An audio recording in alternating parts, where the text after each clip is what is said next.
पूरग्रस्तांना तात्काळ सानुग्रह अनुदानाची वाटप करा। वंचित मोर्चा काढून निवेदन।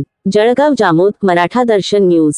दिनांक 3 ऑगस्ट 2026 रोजी वंचित बहुजन आघाडीच्या वतीने तहसीलदार साहेब यांना पंचायत समितीपासून तहसीलपर्यंत मोर्चा काढून नारेबाजी करून निवेदन देण्यात आले। या निवेदनात म्हटले आहे की दिनांक 30 व जुलै 31 च्या मध्यरात्री मुसळधार पावसाने तालुक्यातील नदी नाल्यांना महापूर आला। या महापुराने हजारो एकर शेती पिकासह खरडून गेली। यामुळे शेतकरी हवालदिल झाला। अनेकांची गुरेढोरे पुराच्या पाण्याने वाहून गेले।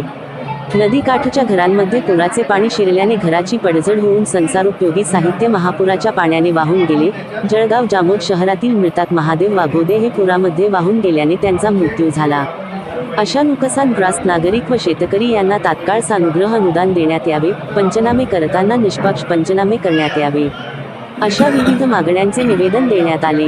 यावेळी वंचित बहुजन आघाडीचे तालुका अध्यक्ष देवानंद दामोदर, सुनील बोर्डे, ॲडव्होकेट संदीप उगले, रतन नाईक, उपसभापती प्रशांत अवसरमोळ, मंगल डोंगरदिवे, विजयकुमार तायडे, नाना डोंगरदिवे, गुलाबराव आठवले, अताउल्ला खान, आजम कुरेशी, अनवर तडवी, जगदीश हातेकर, सुनीता हिंगडे, रोशन तायडे, ज्ञानेश्वर कोकाटे, आनंद दवई, संतोष तिजारे, लोकपाल भगत, श्रीराम भिडे, सुपा बांगर, रवींद्र नाईक, रामभाऊ तायडे, रवींद्र तायडे, वैभव वानखडे, संतोष भारसाकळे, प्रमोद कोकाटे, बाबूराव तायडे सह शेकडो कार्यकर्ते व शेतकरी, शेतमजूर, पूरग्रस्त पुरुष, महिला हजर होते।